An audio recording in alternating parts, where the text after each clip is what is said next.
ما هي الشروط التي وضعوها علماء الشيعة لمعرفة النص على الإمامة؟ وأريد آية توافق شرط النص. هل تستطيع أن تدلنا على هذا؟ بالنسبة لآية الكتاب ذكرت أن الإمام عهد وجعل إلهي، ولم تفصل في مسألة الشروط الإمامة، إنما هذا موكل إلى السنة النبوية وموكل إلى الإمام نفسه. عندنا في كتب الشيعة الإمام المعصوم عليه السلام وضع شروطا في النص على الإمامة. أما قضية ائتني بآية من الكتاب، هذا يسري على كثير من الأحكام ومحق للسنة النبوية لو التزمنا بهذا القول، وهو لا يقوله إلا المرجفون. ائتني بآية، هذا سخيف جدا عندما يقال ائتني بآية أو نص قرآني يدل على ذلك. القرآن لم يبين كل شيء، القرآن بين العموم، بين الأصول والتفريع على السنة النبوية التي وردت عن النبي صلى الله عليه وسلم. نعم. طيب أستاذي، أنا يبدو أنك ما افتهمت إلى سؤالي، أعيد أكرر سؤالي.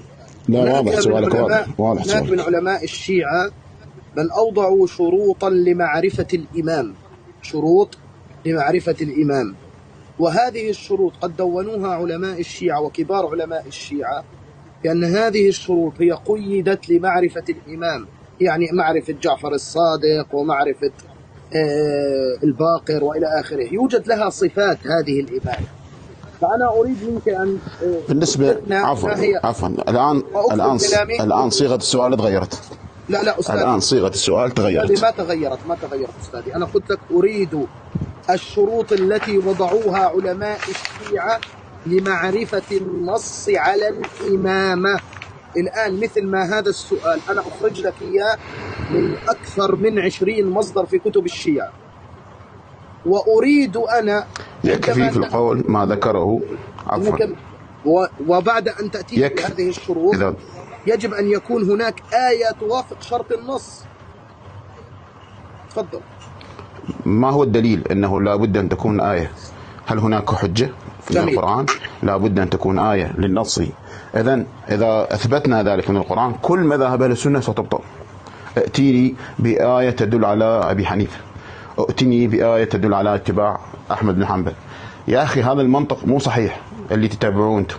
أنا من بداية قلت لك هذا المنطق مو صحيح.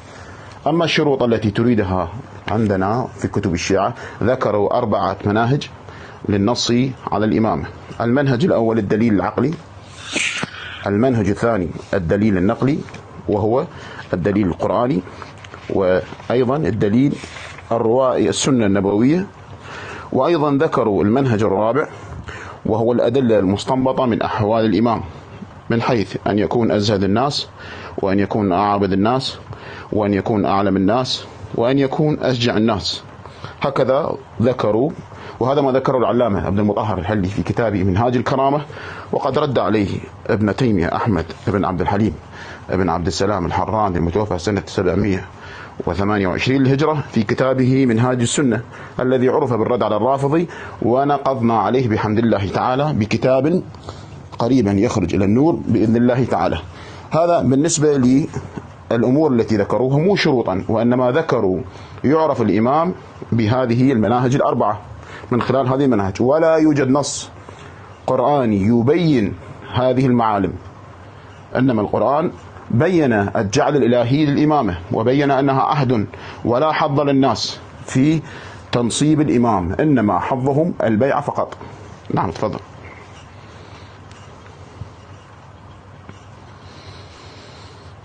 تفضل عزيزي.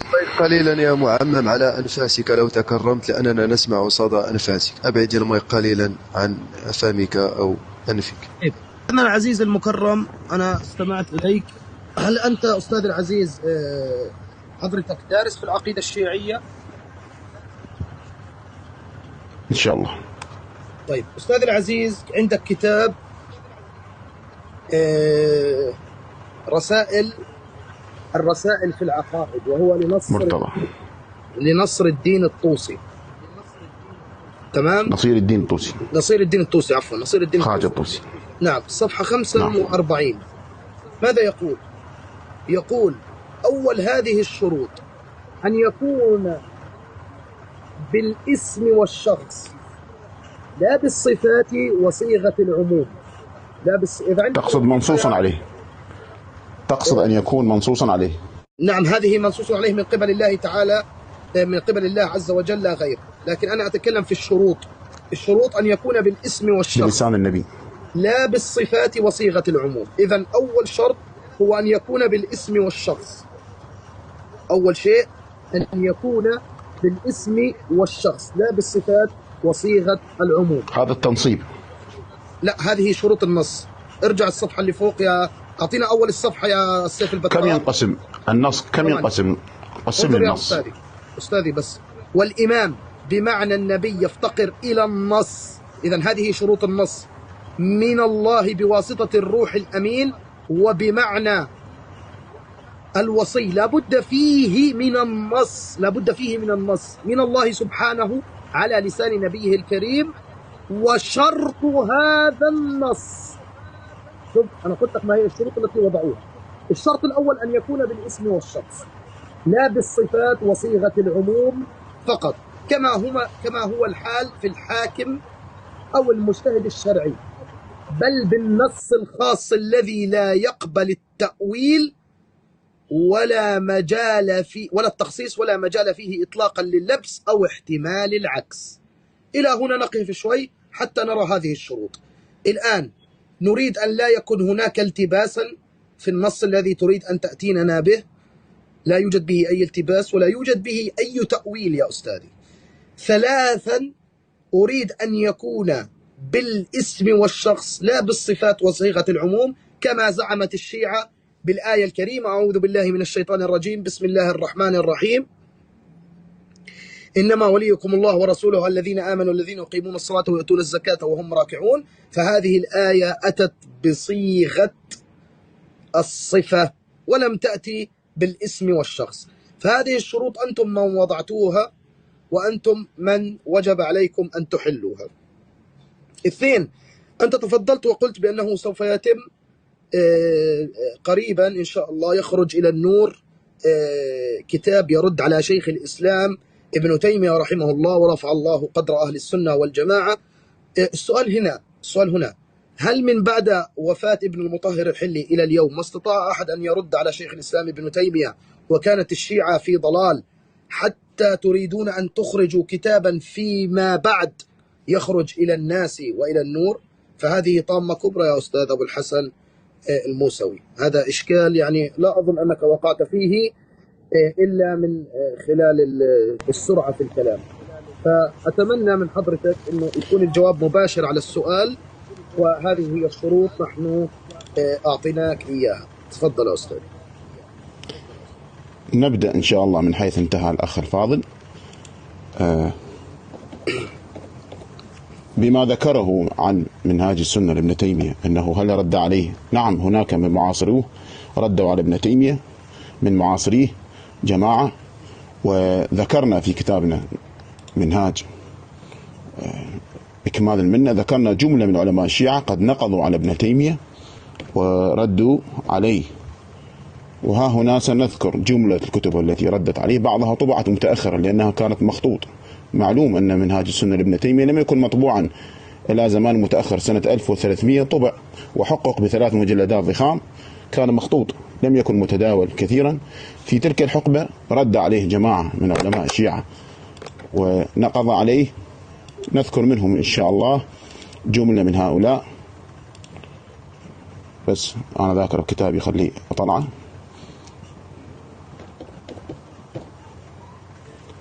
إذا أحب الأخ نذكر بعض هؤلاء الذين ردوا عليه ونقضوا على كتابه منهاج السنة. من بين هؤلاء السيد محمد مهدي القزويني الكيشوان، بس فقط يطلع عندي الكتب.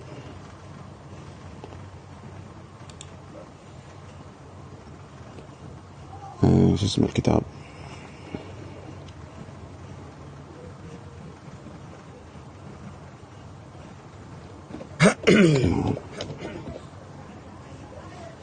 نعم، جماعة ردوا عليه إن شاء الله إذا تجهز الأمر.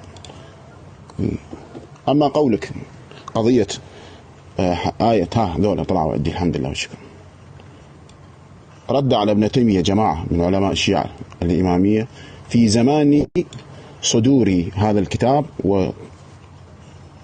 وعندما طبع هذا الكتاب تصدى للرد عليه بعض أساطين أصحابنا الإمامية، فصنف منهم السيد مهدي القزويني الكشوان المتوفى سنة 1348 الهجرة في كتاب سماه إكمال السنة في نقض منهاج السنة، وأيضا الشيخ الحسن بن عيسى اللكنهوي المتوفى سنة 1353 الهجرة في كتاب سماه إكمال المنة في نقض منهاج السنة، وأيضا السيد حسن آغا القزويني المتوفى سنة 1380 هجرة بكتاب سماه الإمام الكبرى في الرد على ابن تيمية، وكذا السيد محمد مهدي القزويني الكاظمي المتوفى سنة 1358 هجرة في كتاب سماه منهاج الشريعة في الرد على ابن تيمية، وسيدنا الأستاذ الميلاني صنف كتابا في الرد عليه سماه شرح منهاج الكرامة والرد على ابن تيمية وغيرها من الكتب، باعتبار أن هذا الكتاب طبع في تلك السنين طبع ذاك الكتاب وظهر للناس 3 مجلدات ضخام، ثم حققه محمد رشاد سالم ب8 مجلدات، وهو بالأصالة 3 مجلدات كبار. لم يكن معروفا هذا الكتاب ومشهورا إلا في زمان متأخر كمادة علمية، وإنما هو اشتهر على الألسن فقط، وغيره من الكتب الكثيرة. نذهب إلى الإمامة أستاذ أبو الحسن حتى عشان ما يضيع. أحسنتم. بالنسبة لقضية الإمامة، الأخ ها هنا ذكر أن آية الولاية أولا هي ليس نصا، والنص ينقسم على قسمين: نص جلي ونص خفي، إنما يستدل بها الإمامية على أنها ذكر كثير من أهل التفسير أنها نزلت بعلي بن أبي طالب وأنها تخص أمير المؤمنين، يستدل بها الشيعة على الإمامة. أما النص عندنا إما يكون جلي وإما أن يكون خفي، والنص من النبي الجلي يقول هذا علي خليفتي فيكم من بعدي كما في النصوص، أو ينص الإمام السابق على اللاحق، وهذا معروف في كتب الشيعة، أو يذكر في الصفة مثلا 12 خليفة أولهم علي، حديث الحوض المعروف، حديث لوح فاطمة المعروف في كتب الشيعة. فهذا ليس نصا، وإنما يستدل به على إمامة أمير المؤمنين، على حقيته، ليس نص 5 دقائق مباشر. نعتقد كفاك 5 دقائق حتى نتداخل أنا. طيب إخوان، أنا أريد أن أرد على الأستاذ أبو الحسن. قال أن هناك 6 أشخاص قد ردوا على شيخ الإسلام ابن تيمية رحمه الله، وأعطانا أكثر من 6 أشخاص. الله أكبر والعزة لله. 6 من علماء الشيعة ما استطاعوا أن يردوا ردا مفحما لشيخ الإسلام ابن تيمية، بل أتوا وأنت مطلع عليهم حتى ردا مفحما؟ لا لحظة، أنت مطلع عليهم؟ أستاذ أبو الحسن أرجوك، أستاذ أبو الحسن. لا أنت شلون عرفت مفحما؟ أنت مطلع عليهم؟ أستاذ أبو الحسن، إذا تكرمت في وقت. أنت شلون حكمت؟ كيف حكمت على أنه ليس ردا مفحما؟ هذا تدليس. جميل. لو كان رد أحسنت، لو كان رد ابن المطهر الحلي عليه لما استطاع أحد. متى رد عليه ابن المطهر يا عزيزي؟ لحظة، أنت ليش تلبس؟ لمتى رد عليه ابن المطهر؟ يا ضيفنا يا أستاذ ابن المطهر يقول ابن حجر في الدرر الكامنة عندما بلغه كتاب قاطعك الآن يا معمم، وما قاطعك الآن، أعطاك الفرصة لتقول ما شئت وأنت تقاطع الآن. تعلم الأدب قليلا. دخلت تطالبنا بالأدب وأنت تنقضه. أما الكذب يا رجل أنت فلست مؤدب. أنا ما أتكلم معك، أنت لست مؤدب. تأدب قليلا، أنت لست مؤدب من البداية. وكتابه المعصوم. ما أتكلم معك يا رجل، لو شهدني مثلك بالأدب لا مسحت به الأرض. اسكت، اصمت، لا تعطوا صح يا أخوان. يا أبو حاتم أمون عليك. عندما تنتهي منه يا القائد ستمرره لي بالضرورة. بالضرورة حتى أعلمه الأدب. صح. نعم. لا أتكلم معه غير مؤدب. لا والله من أوامك أنني أكلمك. أمتطيك فقط. بالله عليكم صح. شوي اهدأوا رجاء يا أستاذ أبو الحسن، رجاء في معنا مشاهدين بوقتك رد. هؤلاء لا يحترموك، أصحابك لو كانوا يحترموك لي سكتوا. بيني وبين أصحابي ما في إشكال. ممكن إذا تكرمت تحترمني أنا ووقتي، تحترم وقتي في هذه الحوار، وفي وقتك ترد. أنا استمعت لك وما قاطعتك وأعطيتك وقتك كامل، فأرجو من حضرتك في وقتك دون ما أتكلم به أنا ثم رد علي في مجال. تكلم في الصحيح وليس في التدليس والكذب. تقول ما رد عليه. أنت قارئ الكتب، أنت مطلع عليها يا عزيزي؟ نعم مطلع عليها، وخليني أكمل أنا ثم يلا. يا كتاب قريت؟ لحظة يا كتاب قريت؟ يا ضيفنا خليني أكمل. ما ينفع يا أستاذ، الوقت بينكم مقسم، ما ينفع. إخوان نتداخل على أنه له وقت ولي وقت، إنما نتداخل في الكلام. 5 دقائق يكفيك، كيف بقى له وقت وله وقت؟ طيب إخوان الله يجزيكم. أحسنتم، هم يحاولون استفزازي، أنا أعرف هذا الأسلوب يا أخي، لعنة الله بس لا على من تكذب. يحاول استفزازك. لعنة الله على هذا صاحبك أبو حاتم، هذا أبو حاتم من البداية استفزني، بس أنا تجاهلته. يا أستاذي لا تتطرق الأشخاص. الرجل سكت. يلا تفضل. تمام. تفضل. أول شيء يا أخوان، وأن فريتك أبدأ أنا. هو تكلم وقال: يا أحب الله يجزيكم الجنة يا أهل السنة والجماعة، رفع الله قدركم. قال أن 5 علماء من الشيعة قد ردوا على شيخ الإسلام ابن تيمية. طيب، لو كان الأول جوابه يكفي لشيخ الإسلام ابن تيمية أو إفحامه أو الرد عليه، ما هو الداعي ل4 الآخرين؟ هذا دليل على أنه أعجزهم. هاي النقطة الأولى. النقطة الثانية، شيخ الإسلام ابن تيمية رحمه الله توفى في 800 هجري، فأنت تأتيني بعد 700 سنة من وفاته ثم تقول لي والله فلان رد عليه وفلان رد عليه، وهذا ليس موضوعنا، إنما أنا من باب الإشكال الذي أنت حضرتك تفضلت به أنا ألزمتك به. 3، الآية التي تقول: أعوذ بالله من الشيطان الرجيم، بسم الله الرحمن الرحيم، إنما وليكم الله ورسوله والذين آمنوا الذين يقيمون الصلاة ويؤتون الزكاة وهم راكعون. يقول أن هذه الآية أتت في أكثر من مصدر أنها تدل على الإمام علي. كتاب مرآة العقول في شرح أخبار آل الرسول الجزء الثاني صفحة 23 رقم الحديث 33، أن علي بن أبي طالب قد تصدق بالخاتم حين الركوع. الرواية طويلة. قال العلامة المجلسي: الحديث ضعيف على المشهور. إذن هذا الحديث هو ضعيف عند أنفسنا الشيعة، فكيف يحتجون عليه عند السنة والجماعة؟ تمام. هاي النقطة الثانية. النقطة الثالثة، في تفسير ابن كثير رحمه الله، وهو أحد التلاميذ لشيخ الإسلام ابن تيمية رحمه الله، في تفسير آية إنما وليكم الله ورسوله والذين آمنوا الذين يقيمون الصلاة ويؤتون الزكاة وهم راكعون، أورد الحديث الذي نقله وفيه عبد الله بن خالد، ويقول أنها نزلت بعلي بن أبي طالب، وقال الحديث الرابع حديث ضعيف ولم تنزل هذه الآية في علي بن أبي طالب، إنما هذا قول مفترى. طيب، نأتي الآن يا أحبة. أنا سألت سؤال من بداية الحلقة، للأسف الشديد الأستاذ أبو الحسن ما زال لا يجيب على الحديث. تطرق لي إلى ابن تيمية رحمه الله، وتطرق لي إلى فلان وعلنتان وإلى آخره، ويتكلم لي في الصيغ، وأنا لم أسأله عن الصيغ ولا أسأله عن النص الجلي أو النص الخفي، وأنا أعلم أن النص الجلي الذي في صريح لفظه النص بالإمامة، أما النص الخفي فليس في صريح لفظه النص على الإمامة، وهذا النص الخفي ليس بحجة عند الشيعة الإمامية الاثنى عشرية، لأن نصير الدين الطوسي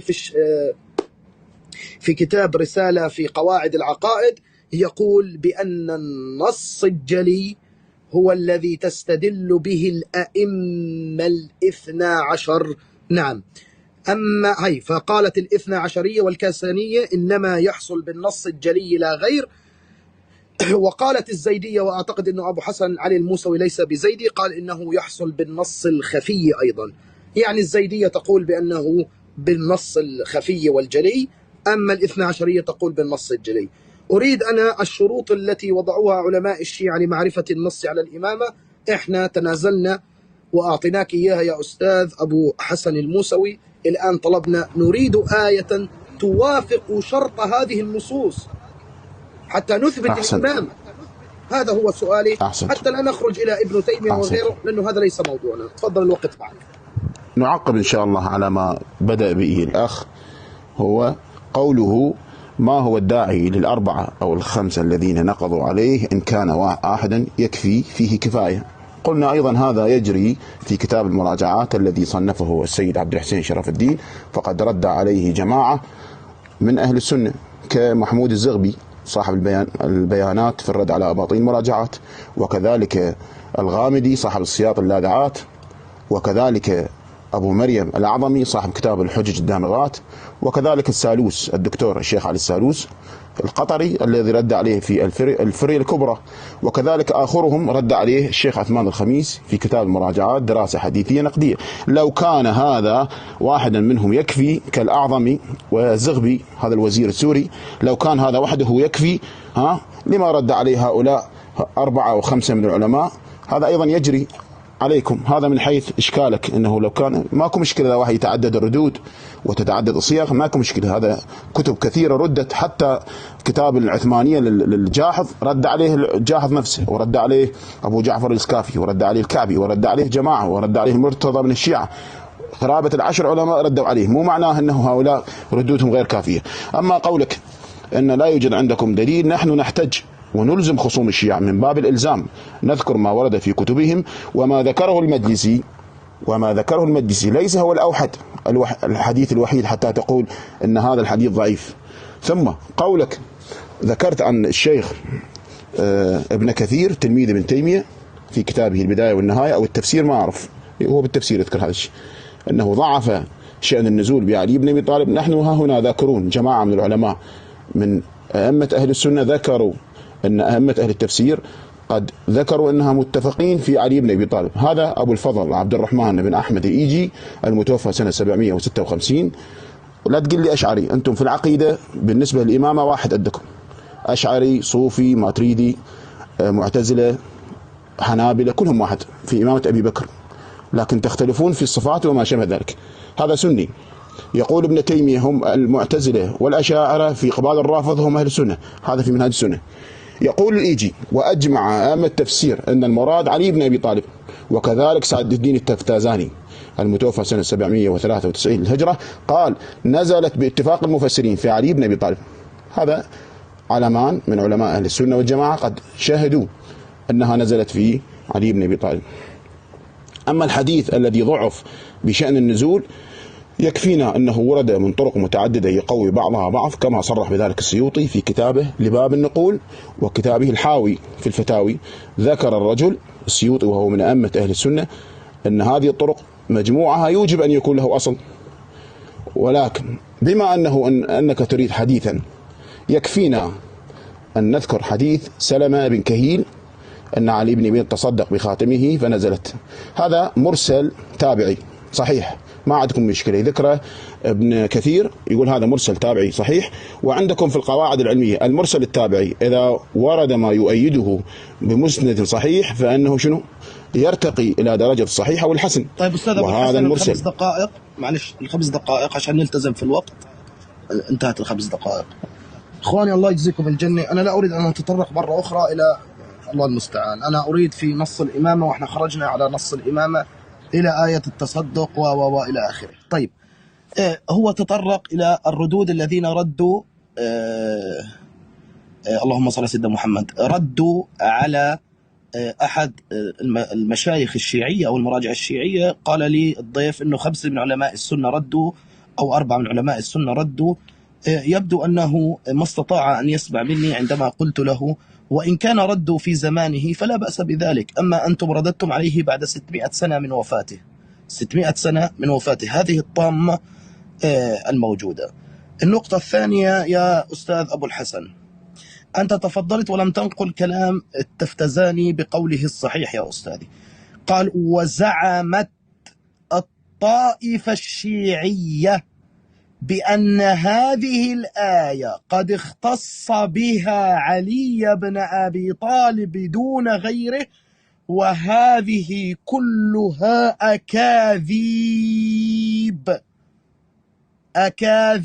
إذن قول التفتزاني لا يؤيد قول الشيعة الاثنى عشرية. فأتمنى عندما تنقل المصدر،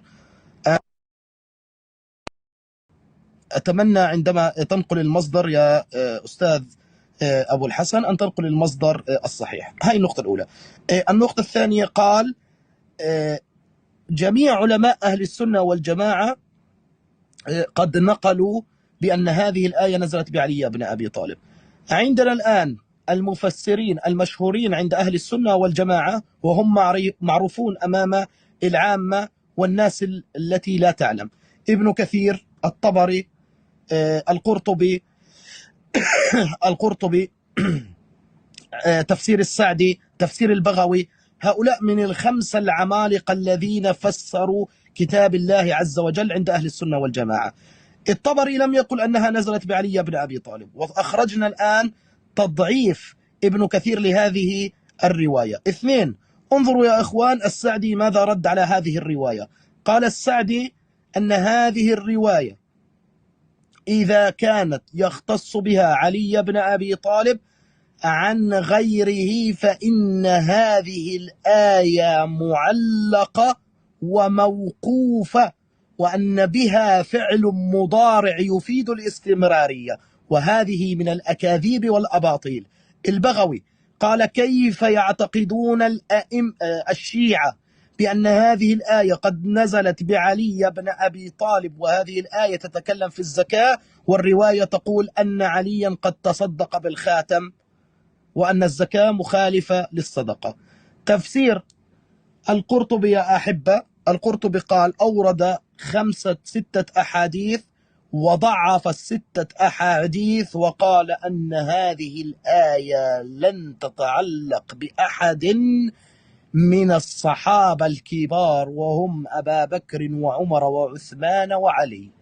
فكيف الآن يا أستاذ أبو حسن تقول والله مراجع أهل السنة يقرون بأنها نزلت بعلي بن أبي طالب؟ وهذا لا يجوز أستاذ العزيز، ونحن نقلنا لك أقوال العلماء في هذا. طبعا في كتاب الولاية الإلهية الإسلامية تمام، صفحة 31 يقول إذا كانت هذه الآية وأن الدلالة الآية على ولاية الله تعالى والرسول، والمراد بها خصوصا أمير المؤمنين وسائر الآئمة صلوات الله عليهم من قوله الذين آمنوا الذين يقيمون الصلاة ويؤتون الزكاة وهم راكعون، ليست واضحة بنفسها، فلا محالة إلى الاحتجاج في مثل هذه الآية، وأن جميع المنقول بها وهو حديث ضعيف. الآن يا أستاذ العزيز، حتى لا نخرج إلى سياق الحوار الذي بيننا وبينك، هل تمتلك الآن يا أستاذنا أبو الحسن العاملي، هل تمتلك آية محكمة تستطيع أن تثبت بها شروط النص على الإمامة؟ كلام محمد جواد مغنية سوف نأتي به في إن شاء الله المداخلة التي تلي هذه. تفضل. أحسنتم. بالنسبة لنكمل من حيث انتهينا، لأنه انتهى الوقت، الأخ لم يعطيني مجال أكمل الحديث الذي ذكرناه عن سلمة بن كهيل، وهو مرسل صحيح. والمرسل كما في القواعد عند أهل السنة إذا عضد بمسند صحيح فإنه يتقوى به ويصل إلى درجة صحيح والحسن.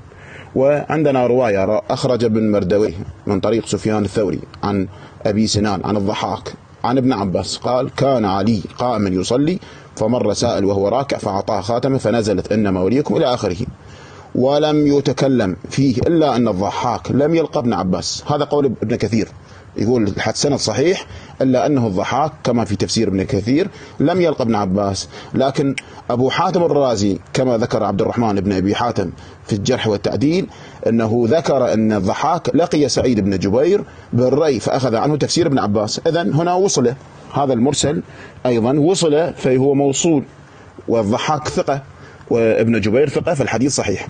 فهذا الحديث بالنسبة بشأن النزول نزلت في علي بن أبي طالب. أما قول الأخ ما هو الداعي أما قول الأخ عن ابن تيمية في زمانه لم يرد عليه أحد، يا عزيزي قلنا لم يكن الكتاب مطبوعا آنذاك، إنما طبع متأخرا في 1350 تقريبا أخرج هذا الكتاب وطبع وصار الكتاب مطبوعا.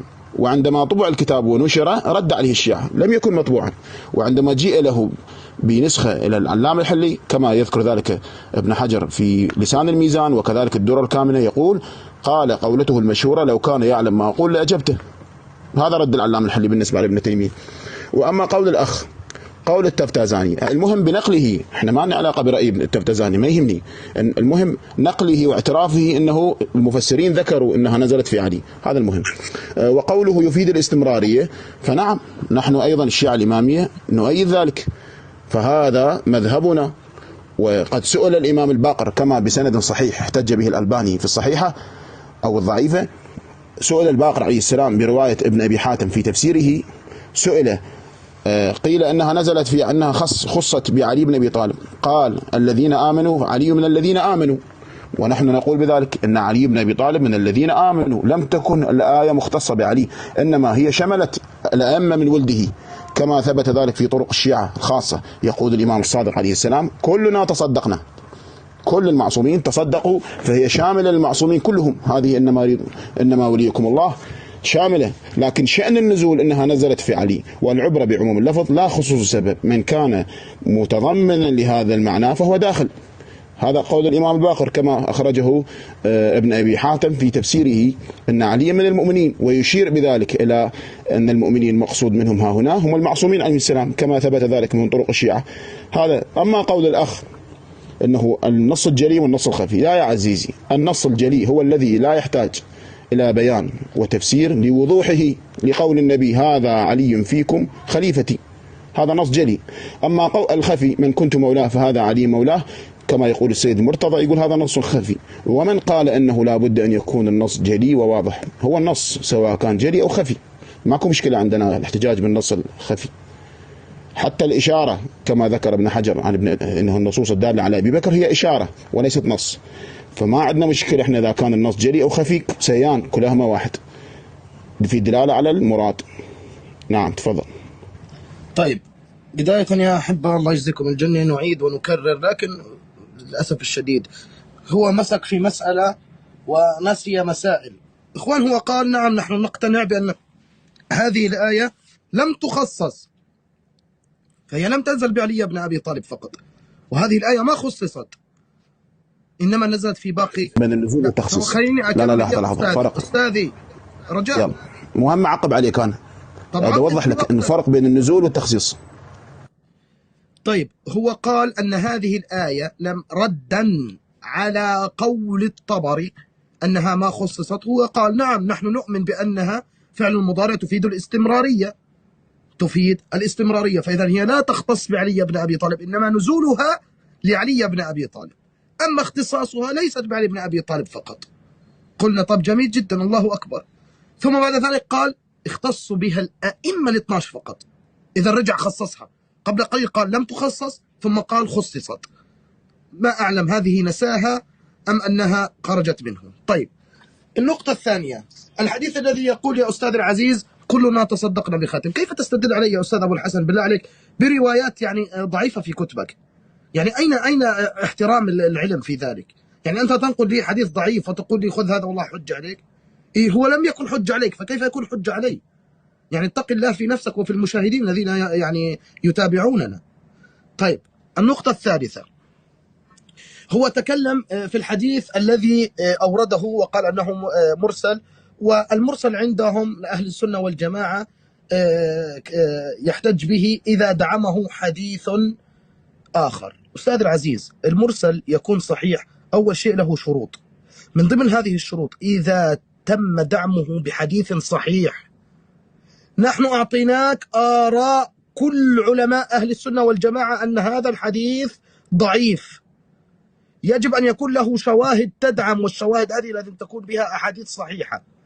فإذا كل الأحاديث ساقطة بأنها نزلت بعلي بن أبي طالب، وأعطيتك أقوال 5 علماء من علماء التفسير عند أهل السنة والجماعة، وأنت تقول والله هذه الرواية صحيحة، فالله المستعان، ما أعرف كيف أريد أن أتكلم معك. شوفوا يا أخوان، أنا راح أخرج له حديث الضحاك هذا الذي تفضل به، الله المستعان. انظروا ماذا يقول. أحبتي الكرام، هذا كتاب الدرر المنثور في التفسير المأثور. انظروا ماذا يقول هنا. هذه الآية أعطى وهو سائل وهو راكع فأعطاه خاتم فنزلت إنما وليكم الله ورسوله إلى آخره. انظروا بالهامش ماذا يقول أحبتي خليني أكبر هذه قليلا، لحظة.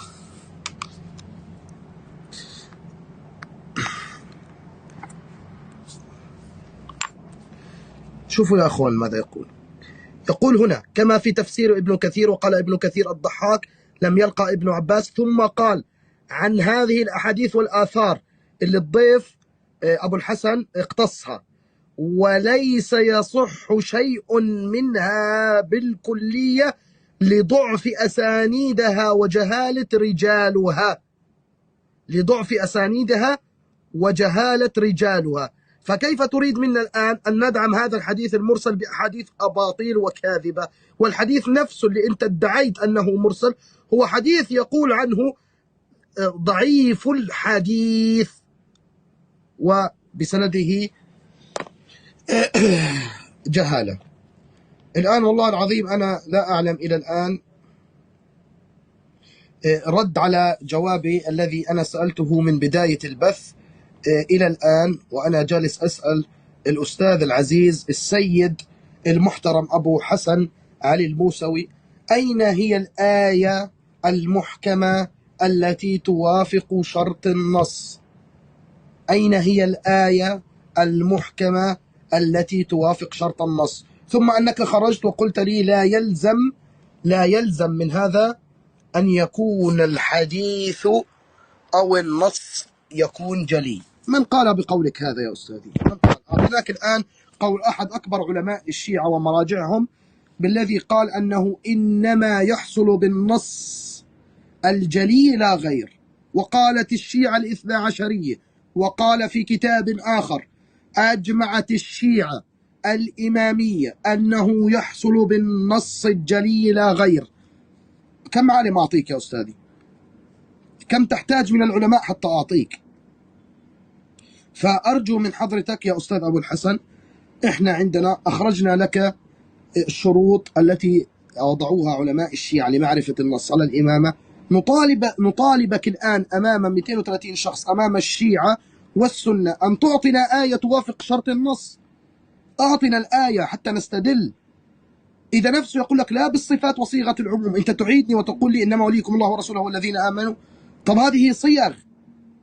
هو يقول نريد بالاسم والشخص. تمتلك آية بالاسم والشخص أم لا تستطيع أن تأتي بها؟ اتفضل مأجور مولانا. أحسنت.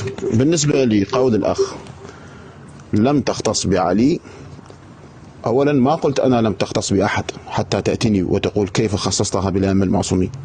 قلت لم تختص بعلي، إذن تشمل غيره. هذا كلام واضح. عندما قلنا لم تختص بعلي إذن تشمل غيره من كان متضمنا لهذه الصفات، وقد ثبت عندنا من طرق الخاصة. هذا هناك فرق بين الاحتجاج والاعتقاد. أنا أنقل اعتقادي، أنا في مقام الاعتقاد ولست في مقام الاحتجاج. عندما قلت وثبت في كتب الشيعة أن الإمام الصادق قال تصدقنا وهي نزلت فينا أم المعصومين، هذا اعتقاد، هذا يخصني أنا اعتقادي بهذا. أما قولك نقلك عن العلماء، أولا فالعالم، أما نقلك أنت عن العلماء فالعالم يستدل له لا به. وقد ذكرنا هناك مرسل سلامة بن كهيل مرسل صحيح، والمرسل الصحيح حسب القواعد العلمية التي في مصطلح الحديث إذا عضده مرسل آخر أو عضده مسند صحيح فالحديث يرتقي إلى درجة الصحيح أو الحسن. وهنا عندما ذكر الحديث ابن كثير في تفسيره لم يعله بشيء من رواته، إنما قال والضحاك لم يلقى ابن عباس. وقد ذكرنا عن أبي حاتم الرازي كما نقل ابن عبد الرحمن في الجرح والتعديل، ذكره أن الضحاك قد لقي سعيد بن جبير في الري وأخذ عنه تفسير ابن عباس، فيكون ها هنا أوصل الحديث. وسعيد بن جبير ثقة إمام متفق على وثاقته وعلى صحة نقله، فيكون الحديث صحيح. هذه من هذه الناحية. هذا بالنسبة للضحاك. أما قضية النص، تريد نص من القرآن، لم يشترط أحد، لا بد في الدليلية أن يكون نصا، في الدليل النقلي لا بد أن يكون نصا صريحا واضحا من القرآن. ما عندنا الشرط. احنا عندنا القرآن يستدل بالقرآن بآيات قرآن يفهم منها أنها تدل على الإمامة، وعندنا السنة النبوية. هكذا وارد عندنا. لم يشترط الشيعة لا بد أن يكون النص قرآني حتى تأتي وتقول ائتني بآية قرآنية. هذا من البداية أنا ضربت هذا حرقة هذا الاستدلال التي تريد أن تستدل به على الشيعة. ماكو عندنا نص، ما عندنا شرط اللي يقول لا بد أن يكون نصا قرآنيا. النص من السنة، النص من آيات يفهم منها. وقد ذكر العلامة الحلي قرابة 80 آية في كتابه نهج الحق تدل على إمامة أمير المؤمنين، وذكر في منهاج الكرامة قرابة 40 آية. هذه الآيات من حيث النزول ومن حيث أنها تنص على أمير المؤمنين عليه السلام أنها تدل على إمامته، لكن بالنص الجلي والنص الخفي لا يوجد نص جلي بالقرآن ينص على أبي بكر وعلى عمر وعلى عثمان وعلى علي. ما عندنا نص جلي يقول هذا خليفتي هذا وصي، ما موجود. هذا يرجع إلى السنة النبوية. فيا عزيزي قضية ائتني بآية من القرآن هذا مضروب، لأننا نختلف وأنتم في التأويل. أما التنزيل فالتنزيل واضح، النبي قاتل على التنزيل وأنتم نقاتل على التأويل. أنتم تفهمون من الآيات فهم يطابق معتقدكم، ونحن نفهم من الآيات فهم ونلزمكم بما تلتزمون به. أيضا نحتج كما في الروايات عندكم، نحتج ببعض الآيات القرآنية الدالة تدل ولكن ليس فيها نص جلي. تفضل. الله المستعان. مش عارف أنا والله العظيم يا أحبة، أنتم يعني تستمعون ولكم القرار في ذلك بالنهاية.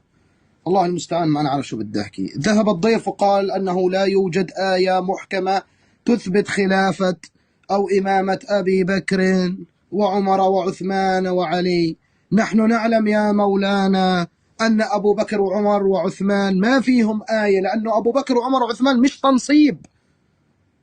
اتق الله يا أبو الحسن، أنت تحاول رجل لا يقول بأن علي ابن النبي والله قد نصبوا أبا بكر.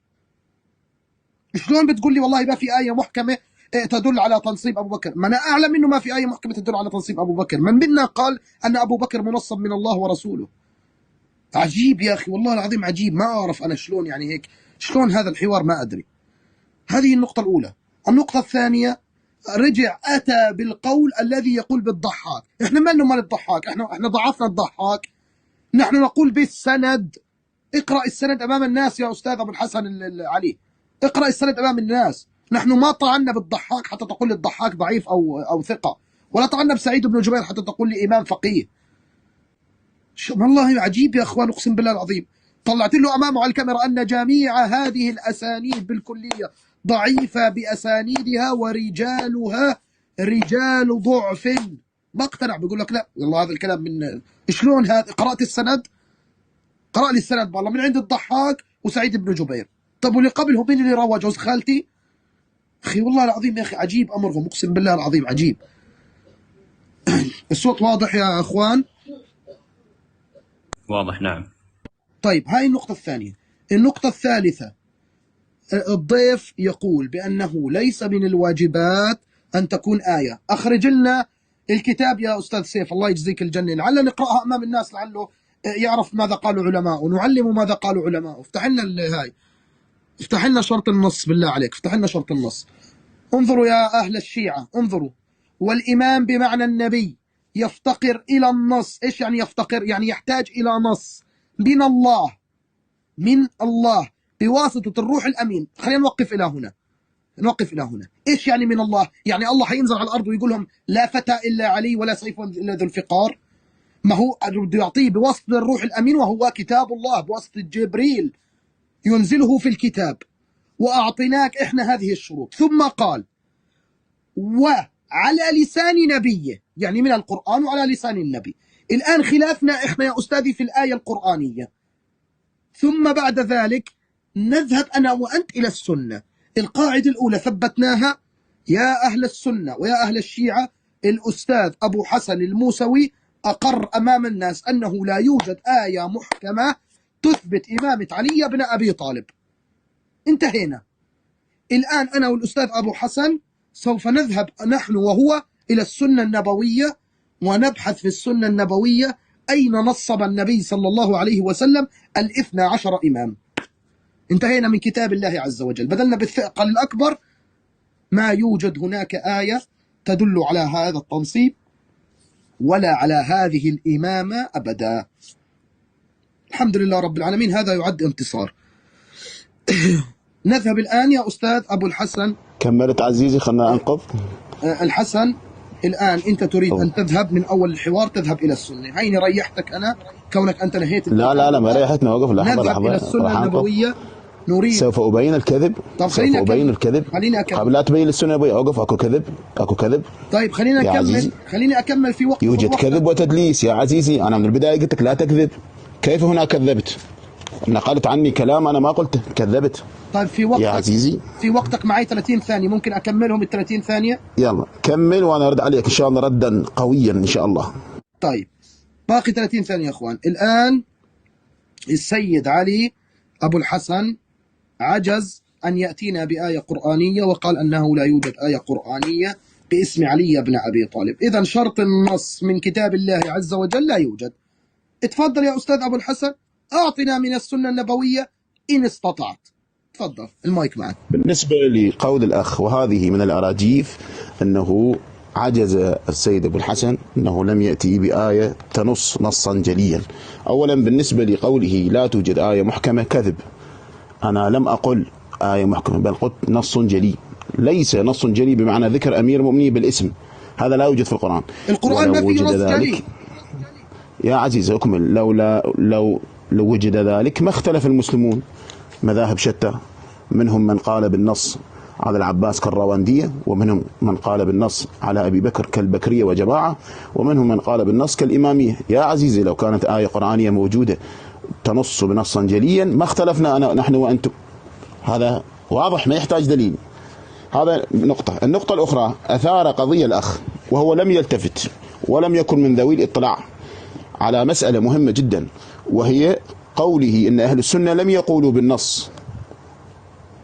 نعم حكى ذلك النووي والقاضي عياض، لكن هذا مضروب. فقد قال العلامة الحلي في كتابه منهاج الكرامة إن أهل السنة يقولون إن النبي لم ينص على إمامة أحد ومات من غير وصية. هنا يعني الأشاعرة، ورد عليه ابن تيمية بقوله فهذا ليس قول جميعهم.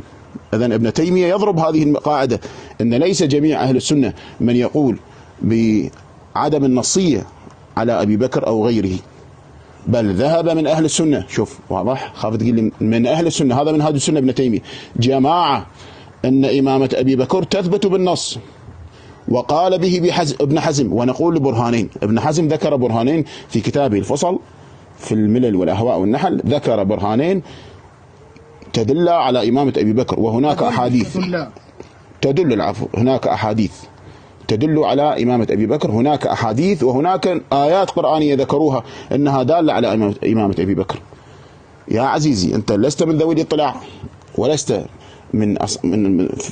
في سعة من ذلك، فنقلت نقلا عن أهل السنة. ابن تيمية قد أحرقه ابن تيمية ونقضه، هذا كلام ابن تيمية واضح.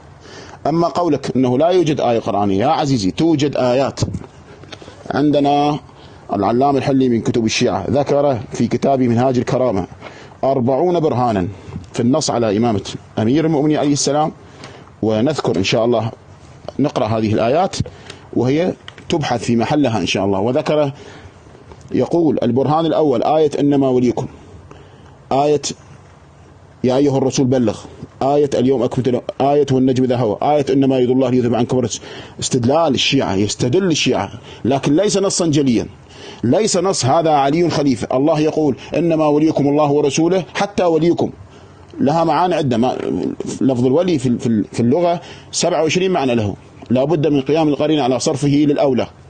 يا عزيزي أريد نص جلي ما يوجد على أحد في القرآن، لا يوجد نص جلي، لكن يوجد آيات يستدل بها من حيث التأويل. هناك نزلت شأن النزول، نزلت هذه الآيات في نقول مثلا آية قل لا أسألكم عليه أجرا إلا المودة في القربى، يفهم الشيعة وبأدلة أنها تدل على إمامة أمير المؤمنين، لكن ليس نصا. يا عزيزي أكو فرق بين دلالة الآية وفرق بين النص الجلي. النص من النبي أو من الله تعالى يقول هذا وصي أو هذا خليفة فيكم، هذا نص جلي. أما دلالة الآية هذا شيء آخر يستدل بها على أنها تدل على إمامة أمير. أما قولك شروط الشيعة من طرق الشيعة ليس من طرقكم.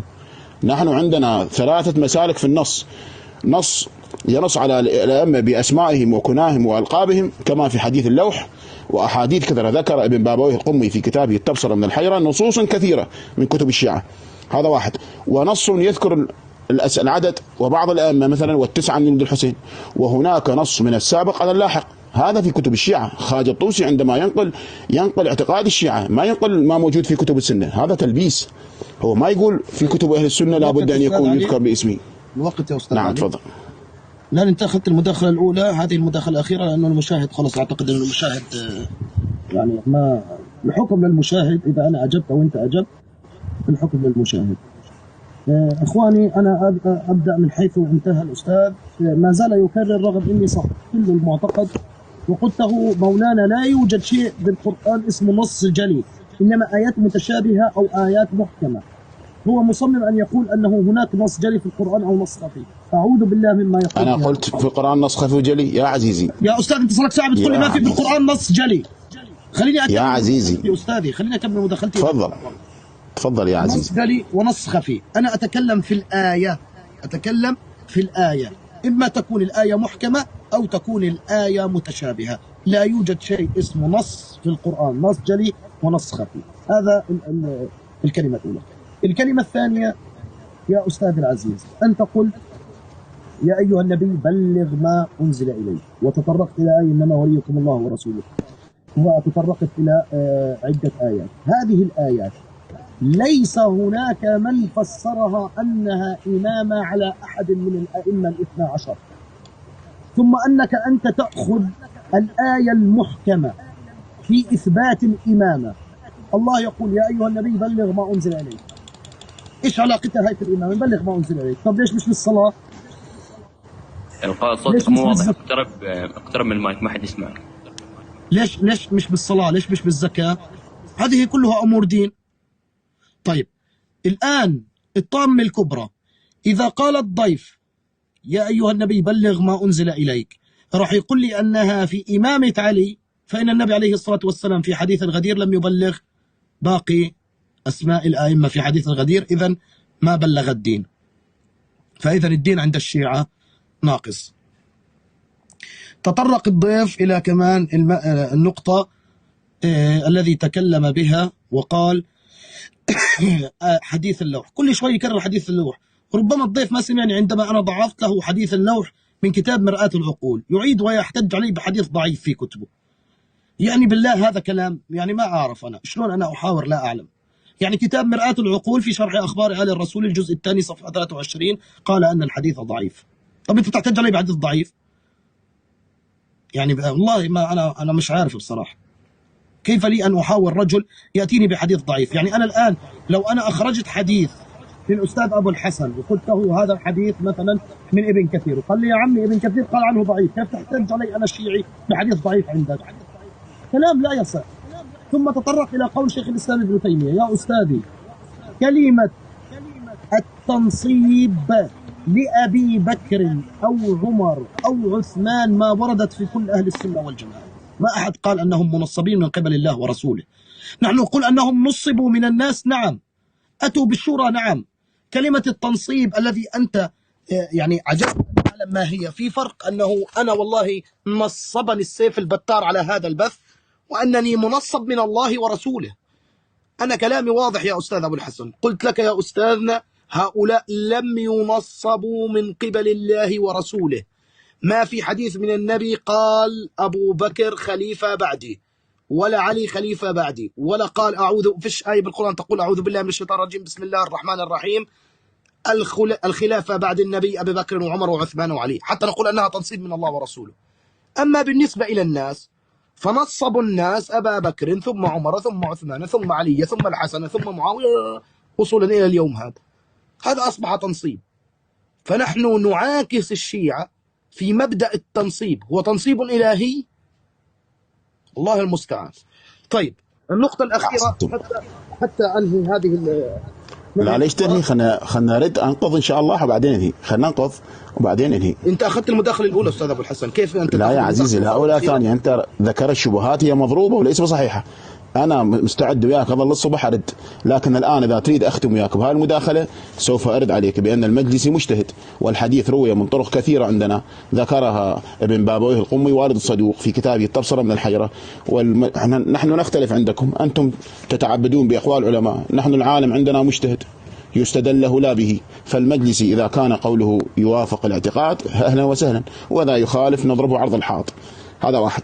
الأمر الآخر قوله عجزت. يا أخي أنا قلت لا توجد آية، كيف تقول عجزت؟ العجز بعد عندما يحتج أو عندما يدعي مدع ثم لا يأتي بدعواه، هذا العجز. يا عزيزي شلون عجزت؟ أنا أقول لم تكن هناك آية صريحة تدل بالنص على أحد مطلقا، لا علي ولا أبي بكر ولا عمر. هذا واحد. الأمر لا الآخر تقارن يا الأخ ذكر آية أبو الحسن يا حبيبي، لا تقارن علي بأبي بكر وعمر. الله يجزيك الجنة يا حبيبي يا بب عيني. لا تقارن علي بأبي بكر وعمر. خلافة أبو بكر وعمر ليست لا تقارن؟ ما هي أبو بكر وعمر ليست لا عندكم من قال بالتنصيب. البكرية يا عزيزي، البكرية وهم جماعة بكر ابن أخت عبد الواحد قالوا بالنص وذكروا آيات. إذا تريد راجع كتاب شيخ محمد بن عبد الوهاب، ليش لا حول ولا قوة إلا موجود عندكم في كتبكم. ابن عادل الحنبلي ذكره في تفسيره نصوصا تدل على إمامة أبي بكر. يا عزيزي راجع كتب أهل السنة تجد هناك من قال بالنص، وذكرنا قول ابن تيمية واحتجوا بآيات وإن كان الأسانيد الطرق التي رووها ضعيفة جدا، لكنهم احتجوا بآيات قرآنية قالوا تدل على النص على أبي بكر. لا يا عزيزي، عندكم جماعة من أهل السنة كالبكرية واتبعهم جماعة كابن حزم وابن حجر الهيثمي ذكروا. أبو الحسن معلش، يعني أنت الآن تقول بكرية وما بكرية وعمرية وعبد العزيزية وعلوية وإلى آخره. أستاذنا البكرية هم جماعة بكر ابن أخت عبد الواحد، جماعة بكر ابن عبد. أول مرة أسمع في شيء اسمه البكرية، بس اسمع ما تعرف، ما مطلع يا عزيزي. أنت ما مطلع، أنت جاي تحاور، أنت أصلا ما عندك ساعة بالعلم. أنا شفتك تتنطع على صاحبنا الشيعي والله المستعان وهؤلاء خفاف العقل. الآن صرت كالعصفور بين يدي. الآن أنت أصبحت كالعصفور. نعم ما في مشكلة. وإن تجاوزت راح أتركك تتجاوز، ما في مشكلة. اسمعني أستاذ. لا تجاوز. هذا عصفور بيدي، يعني أنا ضعيف، أنت ضعيف الحجة يا أستاذي. نعم أنا ضعيف الحجة، لكن أستاذي مش مشكلة سيف البطار. حتى عند ابن بابوي راح أكبسه فيها وأقول له إنه حتى لا تكبس، صدق لا تكبس. اسمعني يا أبو الحسن، اسمعني. أول شيء الحديث اللي أوردته أنت عند ابن بابوي القمي هو حديث ضعيف أيضا، حديث اللون. 2، لو كان هناك سند صحيح لماذا قال الخوئي في كتابه لم يذكر لنا لا من طريق عامة ولا من طريق الخاصة بأسماء الأئمة، إنما ذكروا بعددهم. وهذا زعيم الحوزة العلمية عندك، وأنت أصبحت أفضل من زعيم الحوزة العلمية وهو الخوئي. 3، لو كان قولك صحيح يا أستاذي والأحاديث هذه صحيحة، لماذا خرجت الإسماعيلية؟ فهو في نص من النبي أنه جعفر الصادق إمام. ليش اختلفوا بين جعفر الصادق وإسماعيل؟ دليل على أنه لا يوجد نص أساسا من الله ولا من رسوله. فأنت يا أبو الحسن قبل أن تقول بينك وبين فلان عصفور، أنت يا أستاذ أبو الحسن أحسنت، أجيبه. ثق بالله سأجيبك بردا قويا إن شاء الله. أرد على هاي المسألة. أنت الآن جالس تطلع الوثائق، لا والله أنا جاي أمشي وجاي أسولف عن حفظي. طيب. أنا لا جالس مثلك أطلع والجوجل وأبحث فيصل نور، أنا أتكلم عن حفظي. يا أستاذ هذه يا أبو الحسن العلي الموسوي، وإن كانوا من حفظك فهذه الوثائق تنقل من جروب مطلقات. ابتعدوا يا شيعة عن جروب المطلقات واقرأوا الكتب وافتحوا الكتب ونزلوها PDF. احنا جالسين نطلع لك PDF على الكاميرا أمامك، ورق بنطلع لك. تقول لي شو اسمه جوجل وفيصل نور، الله المستعان. مش عارف. بقول لك ابن بابوي أورد بحديث، وابن بابوي القمي نفسه قال بالهامش إسناده ضعيف. بيجي أبو الحسن العاملي أبو الحسن الموسوي يقول لا يا عمي والله وإذا المجلس ضعفه ابن بابوي أورده. طب ما هو ابن بابوي ضعفه. لا يا عزيز أنت مشتبه. ابن بابوي لم يحكم عليه، إنما حكم المحقق، وكلام المحقق لا يسوي عندي فلسا. هذا 1. 2، أما قولك احنا قواعد الشيعة الإمامية، أنت ما تعرف قواعد الشيعة. أنت المحقق ما بيسوى عندك فلس، والعالم ما بيسوى عندك فلس. الله يسامحك. والإمام ما بيسوى عندك فلس. أحتج عليك بإيش مثلا؟ أجيب لك قول مين؟ الإمام المهدي؟ قائد شو صراحة يا رجل أنا طلبتك إنت أخي حفيظ، طلبتك ألا ينزل إلا بعد أن أكلمه، طلبتك. لا عشان يرجع مرة أخرى. لا والله أنا أريد أن يرجع، لكن لا أعرف كيف قارنك بالعصفور ونسي أن معصومه بعوضة. لا انسى بالله عليك اصبر.